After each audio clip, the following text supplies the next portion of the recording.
My girl, I'm so glad you're enjoying the apartment I got you. Grandpa beamed across the brunch table, raising his mimosa like it was just another warm family moment. The air stilled. I froze mid-sip, the orange juice burning down my throat. Eyes darted toward me from all directions. My mom's painted lips parted in confusion. My sister looked up from her phone. And my dad dropped his fork. It hit the porcelain plate with a sharp clink that seemed to echo through the sudden silence. I could feel my heartbeat behind my eyes as the silence grew dense, suffocating. The restaurant around us continued its normal Sunday rhythm. Servers weaving between tables, the gentle clink of silverware against plates, muffled conversations from other families enjoying their leisurely brunches. But at our table, time had stopped. I glanced down at my hands, watching them tremble slightly as I wiped them on the napkin in my lap, then looked up at Grandpa with what I hoped was a steady expression. "I live in a basement," I whispered, the words barely audible above the ambient restaurant noise. His smile faltered, confusion creeping across his weathered features. "What? I never got any apartment," I said louder this time, my voice finding its strength. The words came out even, steady. I wasn't about to cry here. Not after all these years of swallowing my pain in silence. A hush dropped over our table like a storm cloud, heavy and threatening. I felt it in my bones, that familiar tension that preceded family explosions. "What are you talking about?" Grandpa asked, blinking in what seemed like slow motion, as if his mind was struggling to process what I'd just said. The room shifted around us. My mom reached for her coffee cup with hands that trembled just enough to spill a drop onto the white tablecloth. The dark stain spread slowly, like the truth I was about to reveal. My sister stopped mid-chew, her fork suspended halfway to her mouth, her usual bored expression replaced by something approaching interest. Dad coughed, a harsh, strangled sound, then reached for his water glass like he had something stuck in his throat. Maybe it was guilt. Truth? Maybe it's time for some truth. I looked around at all of them, these people who shared my blood but had felt like strangers for so long. "You never sent me anything, Grandpa," I said again, my voice calm and measured despite the storm raging inside me. "I've been living in a windowless basement for 4 years. The only gift I've gotten from this family in a decade was silence." The words hung in the air like smoke. I watched as they processed what I'd said, saw the moment comprehension dawned in Grandpa's eyes. His face went through a series of expressions, confusion, disbelief, and then something that looked like dawning horror. "Wait, hold on," Grandpa said, pushing his chair back a few inches from the table. His voice carried a note of desperate hope, as if he could somehow make my words untrue. "I wired the down payment to your dad 4 years ago, $70,000. He told me he surprised you with it after graduation, that you'd found a perfect little place downtown." My mouth went dry. The restaurant noise faded to a dull roar in my ears. A shiver ran up my spine, but I forced myself to breathe slowly, steadily. Dad's face had gone pale, not just pale, but ashen, the color of old newspaper. My mom turned to him slowly, like she was moving through thick water. "You said you helped her find a cute place downtown," she whispered, her voice tight with something I couldn't quite identify. "You said she was so happy, so grateful." All eyes turned to Dad. He shifted uncomfortably in his chair, his hands fidgeting with his napkin. I meant to," he started, his voice cracking. "No." I cut him off, my voice sharp as a blade. "You meant to keep it." The gasp that escaped came from multiple directions. Mom, maybe my sister, possibly even someone at a nearby table who'd been inadvertently listening to our drama unfold. Grandpa sat back in his chair, his lips pressed together in a thin line, his knuckles white where they gripped the edge of the table. He looked like he'd been sucker punched, like someone had just told him his entire world was built on lies. I sat straighter, drawing on reserves of strength I didn't know I still possessed. My voice remained steady but carried a sharpness that cut through the air like glass. "You told me to work harder, to stop expecting handouts. You said I was lazy, entitled, that I needed to learn what the real world was like." I paused, letting each word sink in. "All that time you let me scrub other people's floors, work double shifts at that awful diner, live in a place that smelled like mildew and cigarettes, while you pocketed the money that was meant to give me a start in life." The air around our table had become venomous now, thick and hot with the weight of revealed truths. It crackled with years of unspoken resentment, buried secrets, and the electricity that comes when long-held lies finally see the light. I could feel other diners beginning to notice our table, the way voices drop and heads turn when family drama spills into public spaces. I stood up, my legs surprisingly steady despite the way my hands were shaking. My heart was pounding so hard I was sure everyone could hear it. I wasn't going to say anything today, I said, my voice carrying to the tables around us. But since we're here celebrating birthdays and pretending to be a happy family, maybe it's time we all stop pretending. And then I walked out. Behind me, I heard the scraping of chairs being pushed back hastily, the fumbling of footsteps as people tried to process what had just happened. Someone called my name. Mom, I think. But I didn't stop. I couldn't stop. If I stopped, I might lose my nerve, might fall back into the pattern of swallowing my truth to keep the peace. The hallway outside the restaurant was blessedly quiet, a stark contrast to the emotional chaos I'd just left behind. But the rage boiling inside me was anything but quiet. It was a living thing, fed by 4 years of scraping by, of being made to feel small, of believing the lies they'd told me about my own worth. I could still feel every pair of eyes on me from that table, the shock in Grandpa's face, the guilt dawning in Mom's expression, the uncomfortable squirming of my sister who'd always been the golden child, and Dad's pale, guilty silence. I didn't cry. Not this time. I'd cried enough tears in that basement, sitting on my second-hand furniture, eating meals off paper plates because I couldn't afford real dishes, wondering what was wrong with me that my own family seemed to care so little about whether I lived or died. As I reached the parking lot, I heard footsteps behind me. Fast ones, urgent. "Kayla, wait!" Grandpa's voice called out, breathless from hurrying to catch up with me. I turned around slowly, bracing myself for more lies, more excuses. He looked older than he had 20 minutes ago. The man who'd walked into that restaurant with a spring in his step and a smile on his face now looked every one of his 78 years. His smile was completely gone, replaced by something I hadn't seen from him in years. Pure, unfiltered sorrow, mixed with what I was beginning to recognize as dawning understanding. "You seriously never got the apartment?" he asked, his voice small and broken. I shook my head, suddenly feeling exhausted. "I've been renting a basement from a woman who smokes so much the walls are yellow with nicotine stains. There's a boiler next to my bed that clanks and hisses all night.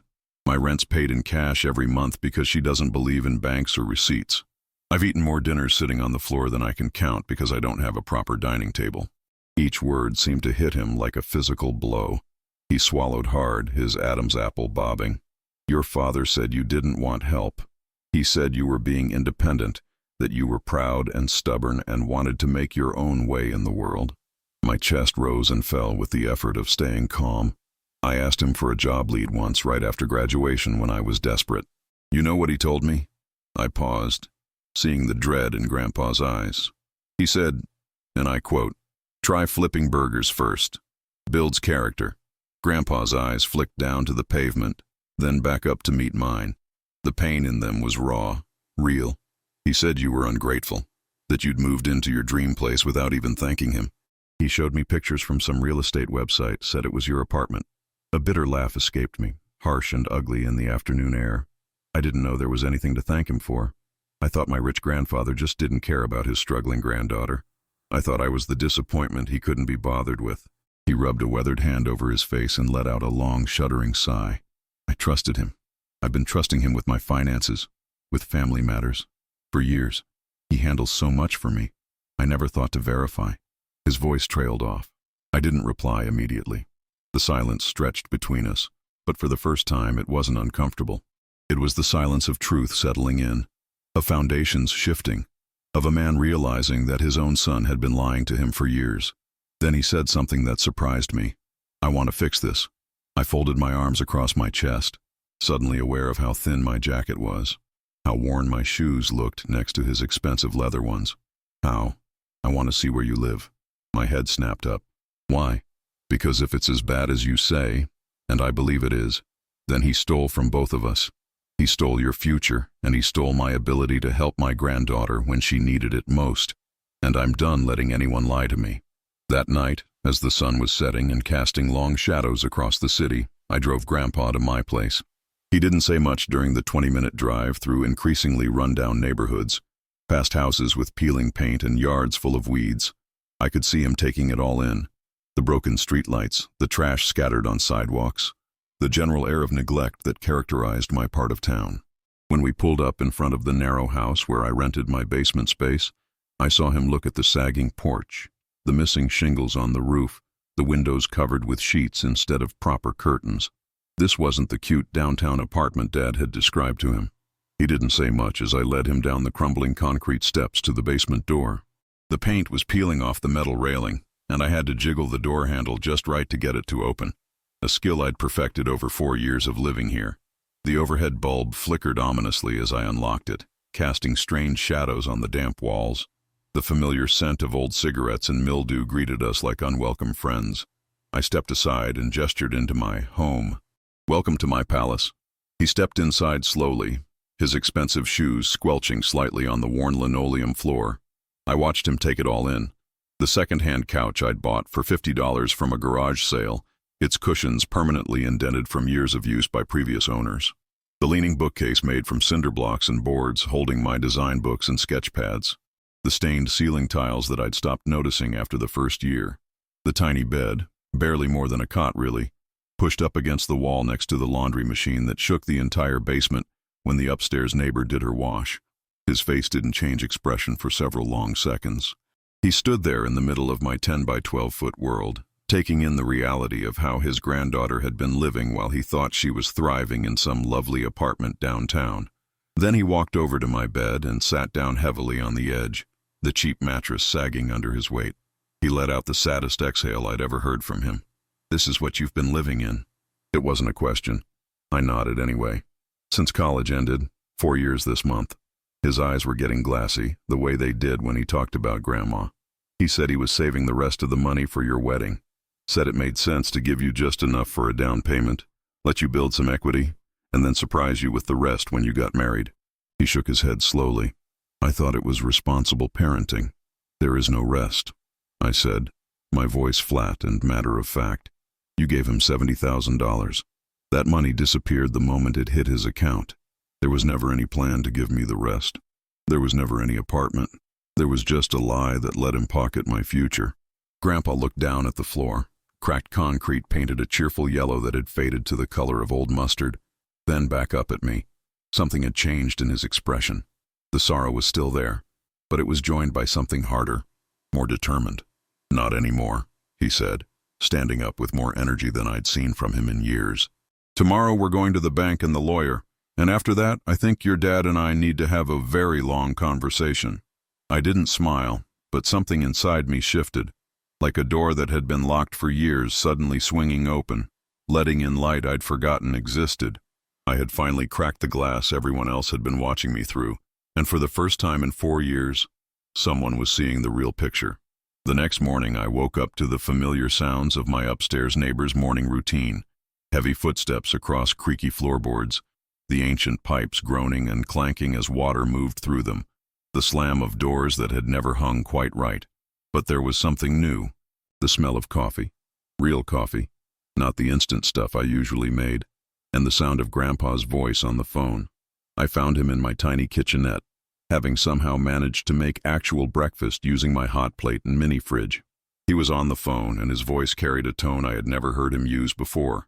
Not when Dad had wrecked his truck back in high school, not when Mom had forgotten to pick up his heart medication and he'd had to go without for 2 days, not even when my cousin had dropped out of law school to become a street musician. "I don't care if it's Sunday, Howard," he was saying into his phone, his voice cold as winter steel. "Find the paperwork. I want every transfer traced, every cent accounted for, and I want you to draft a letter stating that I no longer authorize Daniel Whitmore to act on my behalf in any financial capacity whatsoever." I stayed in the narrow hallway, barefoot on the cold concrete floor, listening in silence. Something inside me, something that had been dormant for so long I'd forgotten it existed, felt seen, validated, believed. "No, I don't want to wait until Monday," Grandpa continued. "This is about my granddaughter living in conditions that would make a prison cell look luxurious, while my son has been stealing from both of us for years. Yes, years. This isn't his first lie, Howard. I'm starting to realize that now." By noon, we were sitting in a crisp wood-paneled office in the financial district downtown. Grandpa had pulled strings, called in favors from 40 years of banking relationships to get an emergency Sunday appointment. The banker, a prim woman in her 50s with silver hair pulled back in a perfect bun, clicked through records on her computer screen with practiced efficiency, her lips pressed into a thin line of concentration. "I do see the transfer here," she said finally, adjusting her wire-rimmed glasses and turning her monitor slightly toward us. "From Mr. Whitmore Sr.'s savings account to Daniel Whitmore, your son, dated 4 years and 2 months ago. The amount was $70,000, marked as gift for Kayla's condominium down payment." She pointed to the screen where I could see the transaction details. The date was there, the exact amount, even a memo field that made my stomach clench. For granddaughter's apartment, surprise graduation gift. Everything Grandpa had said was true. The money had been sent exactly as he'd described. "Now," the banker continued, clicking to another screen, "let me show you what happened to those funds." My heart dropped into my stomach. The screen showed another transfer, dated just 5 days after the first one. My dad had moved the entire $70,000 into a separate investment account, one that bore only his name. No mention of me, no note about holding it in trust. Nothing. Just a clean transfer from the gift account into D. Whitmore Investment Portfolio Number 3. My hands curled into fists in my lap. 4 years. For 4 years, this money had been sitting in an investment account earning interest under my father's name while I scraped together rent money and ate ramen noodles for dinner more nights than I cared to count. Grandpa stared at the screen in complete silence for what felt like an eternity. When he finally spoke, his voice was calm, too calm. "Can I get printed copies of all of these transactions?" "Of course, sir. I'll print everything dating back to the original transfer." When she stepped away to the printer, Grandpa turned to me. His face was composed, but I could see the fury burning in his eyes. "He betrayed you, and he lied to me. This isn't just family drama, Kayla. This is theft, financial abuse, fraud." I nodded slowly, still processing the reality of seeing those numbers on the screen. "Don't worry," he said, reaching over to squeeze my hand. "I'll handle this." But I shook my head. "No," I said quietly, finding my voice. "We'll handle it. Together." That afternoon, we drove straight to my parents' house, the house where I'd grown up, where I'd once felt safe and loved. I hadn't stepped foot on that property in 3 years. As we pulled into the familiar driveway, I was struck by how little had changed. The same red brick facade, the same perfectly manicured lawn, the same luxury cars parked in the driveway. This was the house where I used to decorate Christmas cookies with Mom every December, where Dad had once patiently taught me to ride a bicycle, where my sister and I had played hide-and-seek in the finished basement. It was also the house where, during my last visit, my sister had thrown a party the night I moved out for college and had put my childhood belongings on the curb like garbage. Grandpa rang the doorbell with the same decisive motion he'd used to sign documents at the bank. Dad opened the door, and I watched his face go through a rapid series of expressions. Confusion at seeing Grandpa on a Sunday, annoyance at the interruption, and then something approaching panic when his eyes landed on me standing beside him. "We need to talk," Grandpa said, his voice carrying an authority I'd rarely heard from him.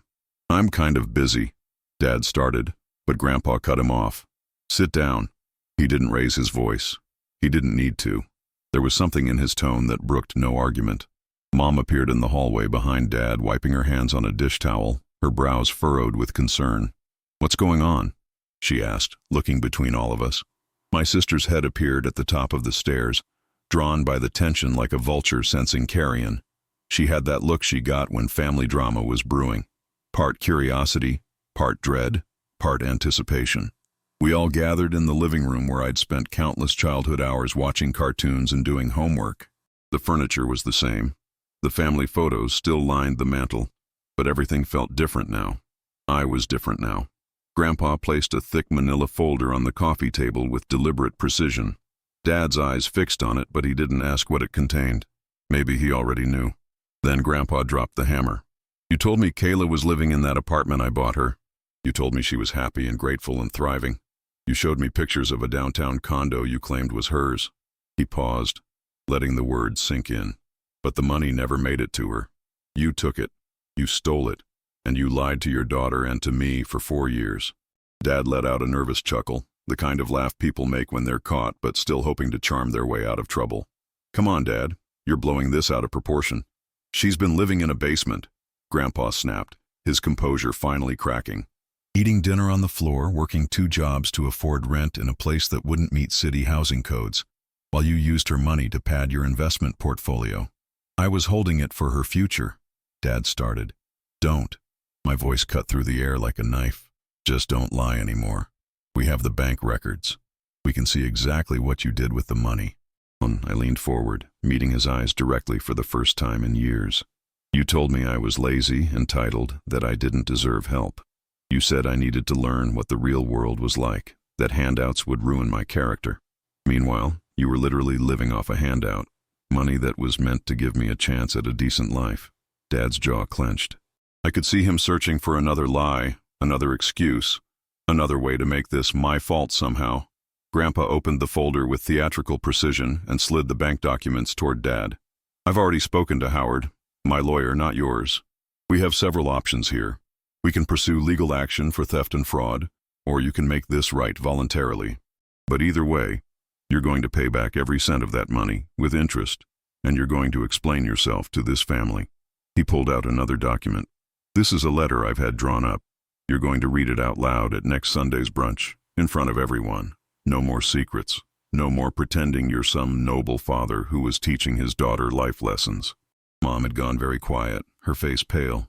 Daniel, she whispered, tell me this isn't true. Tell me you didn't steal from your own daughter. Dad said nothing.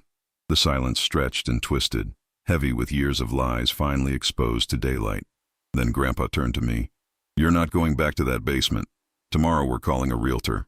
We'll find you a proper place to live. Something worthy of the granddaughter I should have been helping all along. I stared at Dad one last time. He couldn't meet my eyes. The man who had once told me, you'll never make it without me, now looked small and shrunken, diminished by the weight of his exposed lies. I didn't feel victorious. I didn't feel vindicated. I felt free, and that was infinitely better. The following Sunday, brunch was held at the same restaurant, same time, same table, but everything had fundamentally changed. The dynamic that had held our family in its grip for years had been shattered and reassembled. I wasn't seated near the end of the table anymore, squeezed between the ice bucket and a chair that didn't quite match the others. This time I sat beside Grandpa at the head of the table.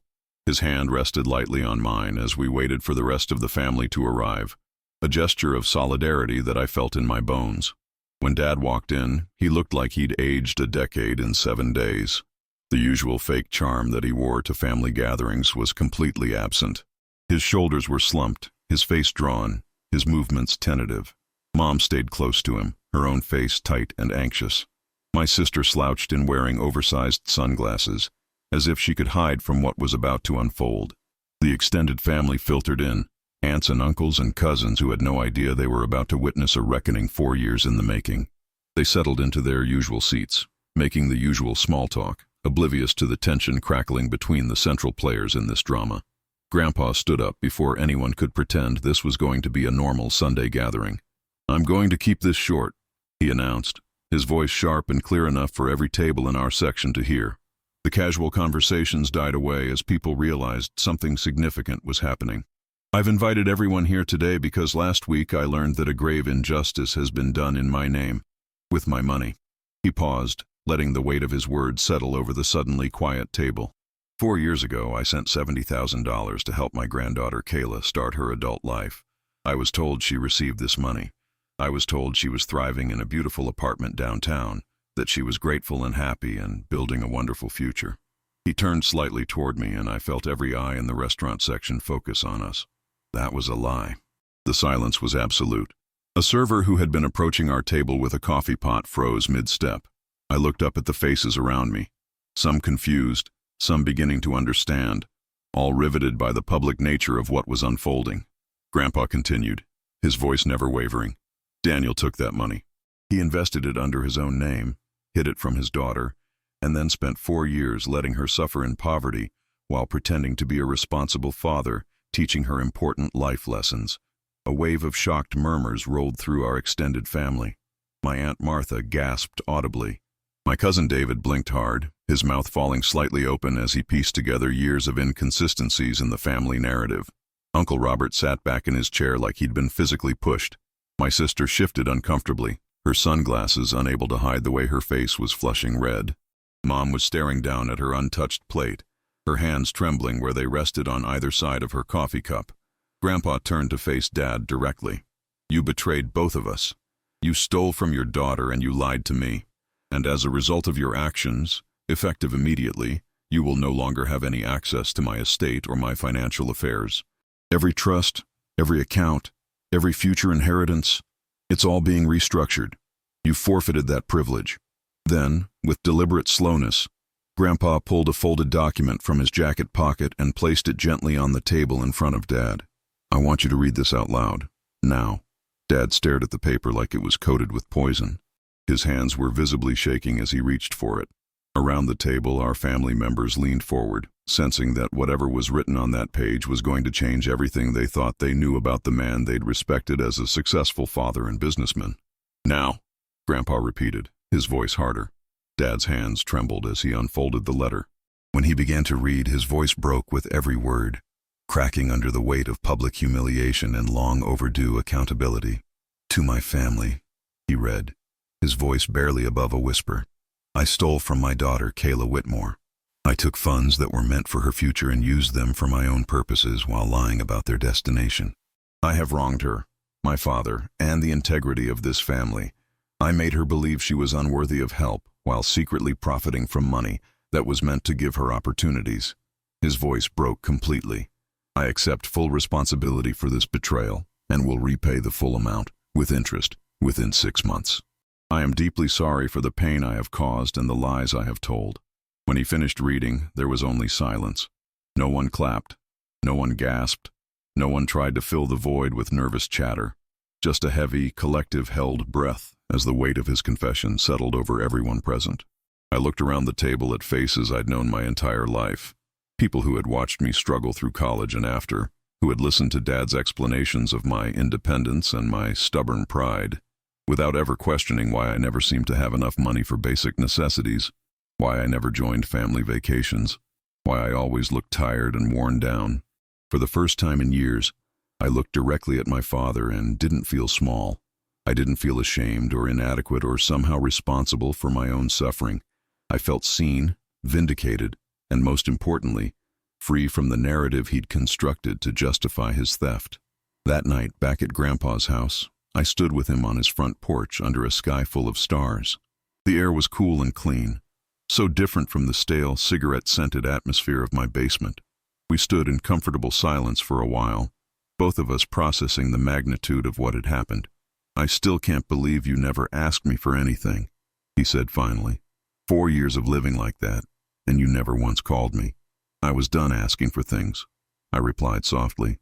"Every time I'd asked for help in the past, I'd been made to feel like I was being unreasonable, like I was expecting too much. I learned to stop expecting anything." He nodded slowly. "I'm sorry I didn't check on you more directly. I'm sorry I believed his lies without verifying them myself." "I'm not sorry," I said after thinking about it for a moment, "because now I know who's really in my corner. Now I know who I can trust." He smiled faintly in the darkness. "You're never going back to that basement." "I know. I've already found a place for you," he said. "Downtown like I originally intended. Hardwood floors, real windows that actually let in sunlight, a kitchen where you can cook real meals." I laughed quietly, the sound strange after so many years of forced silence. "That already sounds like a mansion to me." "You deserve it," he said firmly. "You deserve so much more than what you've been given." Maybe I did. But more than the apartment, more than the money, more than any material comfort, I deserved to stop fighting for scraps of affection and respect from people who had never intended to give them to me. 3 weeks later, I woke up in my new apartment as sunlight streamed through floor-to-ceiling windows, painting geometric patterns across hardwood floors that gleamed like honey. The first morning I'd awakened there, I'd actually cried, not from sadness, but from the overwhelming relief of being in a space that was truly mine, truly safe, truly worthy of human habitation. I didn't hear Mrs. Patterson, my former landlady, screaming at her dog through paper-thin walls. I didn't hear the ancient boiler clanking and hissing beside my head. I didn't smell the perpetual cloud of cigarette smoke that had permeated every piece of clothing I owned. There was just silence, peace, and the gentle sound of a city waking up outside my windows. I sat on the edge of my new bed, a real bed with a proper frame and a mattress that didn't sag in the middle, and stared out at the city skyline. I wasn't used to seeing the world from this perspective, from a place of stability and comfort. I wasn't used to feeling safe in my own home. That morning I did something I hadn't done in years. I opened my laptop and navigated to a folder I'd kept hidden behind job applications and bills and desperate late-night apartment searches. The folder was labeled Designs, and it contained the sketches, layouts, and architectural dreams I'd once thought might become my career. Inside were the projects I'd worked on in college, the ideas I'd developed during those brief, shining moments when I'd believed I might actually make something of my artistic talents. Before my father had looked at my portfolio during my senior year and said, "It's cute, honey, but when are you going to get serious about your future?" Now I was getting serious, but not in the way he'd meant. I spent that day updating my portfolio, polishing designs I'd abandoned, creating new concepts that reflected everything I'd learned about making the most of small spaces, about finding beauty and functionality in the most challenging circumstances. I applied to design studios and freelance networks. I reached out to architects and contractors. I launched a small website showcasing my work. For the first time in 4 years, I was using the privileges of my education and my talent, not just to survive, but to build something meaningful. Weeks passed, then months. I threw myself into rebuilding not just my living situation, but my entire life. I used the money Grandpa had given me, money that should have been mine 4 years earlier, not just to cover rent and bills, but to invest in proper tools, software, professional development courses, everything I needed to relaunch the career I'd been forced to abandon. One afternoon in late fall, my phone rang with a number I didn't recognize.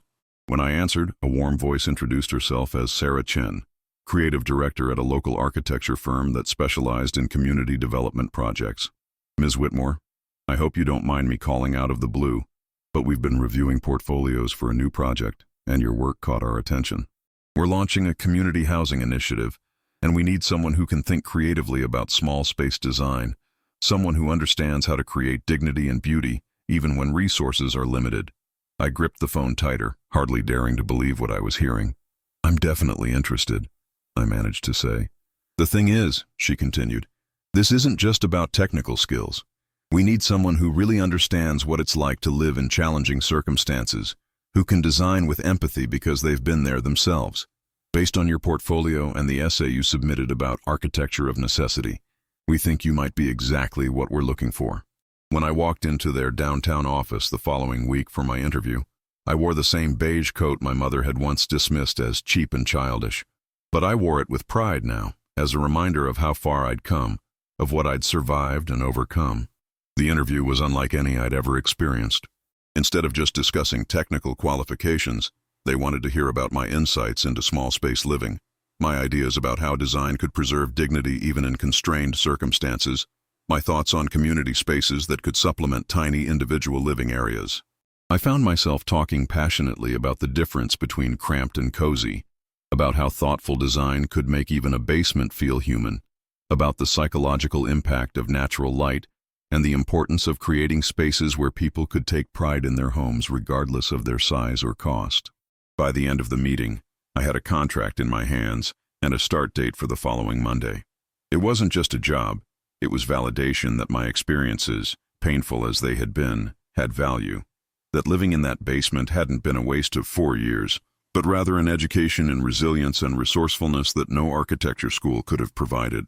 It was proof that I was never the failure my father had painted me to be, that struggling didn't mean I was lazy or entitled or lacking in character, that sometimes the people who judge us most harshly are the ones who have never faced real hardship themselves, who mistake privilege for virtue and confuse luck with moral superiority.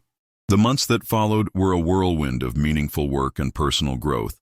The community housing project became my passion, my chance to create spaces that honored the dignity of people who had been written off by society, just as I had been written off by my own family. Every design decision I made was informed by my own experiences. The importance of storage in tiny spaces, the psychological necessity of natural light, the way that thoughtful details could make the difference between a place that felt like shelter and a place that felt like home. Word of my work began to spread through the local design community. Other firms started reaching out, wanting to collaborate on affordable housing projects and community development initiatives. I was invited to speak at conferences about human-centered design and architecture of empathy.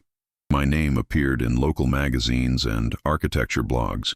But more satisfying than any professional recognition was the day I got a phone call from a young woman named Maria, a single mother who had seen an article about my work online. "Ms. Whitmore," she said, her voice tentative and hopeful, "I read about your community housing project in the paper. I'm living in a studio apartment with my 2 kids, and I can't make it work. I can't afford much, but I was wondering if you might have any suggestions for making our space more livable." I smiled, remembering my own desperate searches for solutions, for hope, for someone who understood what it meant to make do with less. "I'd be happy to help," I told her. "Why don't we set up a time for me to come take a look at your space?" When I arrived at Maria's apartment the following weekend, I was transported back to my own days of creative problem-solving and making the best of impossible circumstances. Her studio was smaller than my old basement, but it had something mine had never had: windows that actually let in natural light. Together we spent the afternoon reimagining her space, finding ways to create privacy zones for her children, maximize storage, and establish areas for homework, play, and family meals. As I helped her rearrange furniture and suggested simple, inexpensive modifications that could transform her cramped quarters into a functional family home, I realized that this was what I'd been meant to do all along. Not just design buildings, but help people create dignity and beauty in whatever circumstances they found themselves in. 6 months after I'd started my new job, it was my turn to host a family brunch. Not in a restaurant where our drama would play out in front of strangers, but in my own space, at my own table, surrounded by the evidence of everything I'd built from the ashes of my father's betrayal. I spent the morning preparing, real food cooked in my real kitchen, served on actual dishes I'd bought with my first paycheck. The apartment was filled with warm light streaming through those impossible windows I'd dreamed about for so long. I'd hung some of my design sketches on the walls, arranged books on shelves that didn't lean, created a space that reflected not just comfort, but aspiration and achievement. Grandpa arrived first, carrying a bouquet of sunflowers that he arranged in the vase I'd bought for myself with my first commission check. He walked through my apartment with the same wonder he'd shown during that first awful visit to my basement, but this time his expression was one of pride and satisfaction rather than heartbreak and outrage. "This," he said, settling into the chair across from me at my dining table. "My dining table. This is what I imagined when I sent that money 4 years ago." "Me too," I said, touching his weathered hand across the table. "It just took a little longer to get here." My cousin Rachel arrived next, the same cousin who used to roll her eyes when I talked about my artistic ambitions during family gatherings. Now she peppered me with questions about color palettes and design concepts, asking for advice on redecorating her own apartment. My Aunt Martha came with a folder full of magazine clippings, wondering if I might have suggestions for her kitchen renovation. It was remarkable how differently people treated me now that I was no longer the family charity case, the struggling granddaughter whose failures served as a cautionary tale. Success, it turned out, made people much more interested in your opinions and much more respectful of your time and expertise. My mother arrived precisely on time, carrying a bottle of wine and wearing an expression that was equal parts pride and residual guilt. She'd been different since the confrontation, more attentive, more present, making an obvious effort to rebuild a relationship she'd allowed to atrophy during my years of struggle. We'd had several long conversations in the months since the restaurant revelation, conversations in which she'd admitted to having doubts about my father's version of events, but never pressing for the truth. She'd apologized for not asking harder questions, for not insisting on visiting me in what she'd been told was my cute downtown place, for accepting Dad's explanations without demanding proof. I was complicit in my own ignorance, she'd said during one particularly difficult conversation. It was easier to believe his story than to confront the possibility that my husband was lying to me about our daughter. It wasn't a magical reconciliation. Too much damage had been done for that. Too much time had been lost. But it was a beginning, a tentative bridge across years of misunderstanding and willful blindness. As we sat around my table sharing food and conversation, I noticed something profound had changed in the family dynamic. I was no longer the peripheral figure, the one whose opinions didn't matter, whose struggles were dismissed as character flaws. I was consulted about decisions, included in conversations, treated as an equal adult rather than a cautionary tale about the dangers of artistic ambitions and unrealistic expectations. Dad wasn't there. He hadn't been invited to any family gathering since the restaurant confrontation 6 months earlier. True to his word, he had repaid the full $70,000 plus interest, but his written apologies had felt hollow, crafted by lawyers rather than coming from genuine remorse. He'd made no effort to see me, to have the difficult conversations that might have begun a real healing process, to acknowledge the full scope of damage his actions had caused. My sister had told me he was going through a difficult time, that the public exposure of his theft had damaged his reputation in both professional and social circles. Apparently, word of his financial malfeasance had spread through their country club, their neighborhood, his business networks. People were questioning other aspects of his character, looking more skeptically at his claims of business success and family happiness. "He asks about you," my sister had said during one of our awkward phone conversations. "He wants to know how you're doing, if you're happy." "He can ask me himself if he really wants to know," I'd replied. "But he'd have to be willing to have an honest conversation about what he did and why he did it. And I don't think he's ready for that level of accountability." Some people's absence, I'd learned, really was the greatest piece of all. There was something liberating about family gatherings where I didn't have to brace myself for subtle put-downs, where I didn't have to defend my choices or justify my struggles to someone who had been secretly profiting from my misery. As the afternoon wound down and my guests began to leave, Grandpa lingered, helping me clear dishes and wrap up leftover food. We worked together in comfortable silence, the easy rhythm of people who had weathered a storm together and emerged stronger on the other side. "You know," he said as we finished loading my dishwasher, "I keep thinking about something your father used to say when you were younger. He was always going on about teaching you character, about the importance of hard work and self-reliance." I dried my hands on the dish towel, waiting for him to continue.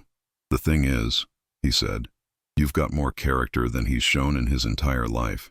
You survived 4 years of deliberate hardship because of his greed and lies, and you never once threw him under the bus. You never called me to complain about him or tried to turn the family against him. You just endured. And then you built something beautiful from the wreckage." He paused, his eyes getting that misty look they got when he talked about important things. "That's not just character, sweetheart. That's strength. That's grace under pressure. That's everything I hope to teach my children and grandchildren about how to be in the world." I hugged him tight, breathing in his familiar scent of coffee and aftershave, feeling overwhelmingly grateful for this man who had refused to let me disappear into the shadows of other people's failures and fears. After he left, I stood in my kitchen, looking out at the city lights beginning to twinkle in the gathering dusk. The apartment was quiet except for the gentle hum of the refrigerator and the distant sounds of urban life far below. It was the kind of peaceful quiet I'd dreamed about during those long nights in the basement, when the boiler's clanking had kept me awake and Mrs. Patterson's arguments with her various boyfriends had bled through the thin walls. My phone buzzed with a text from Maria, the single mother I'd been helping with her studio apartment. "Just wanted to say thank you again for all your help. My kids actually have privacy for homework now, and I have a real dining space for the first time in 2 years. You're a miracle worker." Another message came in from a potential client who'd gotten my name from Sarah at the architecture firm. "Ms. Whitmore, I'm part of a nonprofit that works with families transitioning out of homelessness. We're looking for someone who can help us design temporary housing that preserves dignity while people get back on their feet. Would you be interested in discussing a collaboration?" I smiled and set the phone aside. Tomorrow would bring new challenges, new opportunities to use my experience and skills to help people who were fighting battles similar to the ones I'd fought. But tonight, I wanted to savor this moment of peace, this evidence of how completely my life had transformed. A year ago, I'd been eating dinner off paper plates on the floor of a basement that smelled like cigarettes and despair. Tonight, I was surrounded by the fruits of my own labor, a beautiful home, meaningful work, relationships with people who saw my value and respected my contributions. I'd gone from being the family disappointment to being someone people came to for advice and assistance. The transformation wasn't just external. Something fundamental had shifted inside me as well. For so long, I'd carried the weight of my father's judgments, his dismissals, his constant suggestions that I wasn't trying hard enough or wanting the right things. I'd internalized his narrative about my failures and shortcomings, believing somehow that I deserved the scraps I was being thrown. But standing in my bright, beautiful apartment, Looking at the design awards on my shelf and the thank you letters from clients pinned to my bulletin board, I finally understood what Grandpa had been trying to tell me. I wasn't the problem. I never had been. I'd simply been the convenient scapegoat for someone else's inadequacies and moral failures. The phone rang, interrupting my reflection. The caller ID showed a number I didn't recognize, but something made me answer it anyway. "Is this Kayla Whitmore?" The voice was young, female, nervous. "Yes, this is Kayla. Hi, my name is Jessica. I got your number from a friend who said you might be able to help me. I'm in kind of a desperate situation." She paused, and I could hear her gathering courage. "I'm living in my car right now, and I finally saved enough money for a security deposit on a studio apartment. But it's so small, and I don't know how to make it work for me and my daughter. I can't pay much, but I was wondering if you might have some advice." I closed my eyes for a moment, transported back to my own days of desperation and creative problem-solving. "Of course," I said without hesitation. "When would be a good time for us to meet?"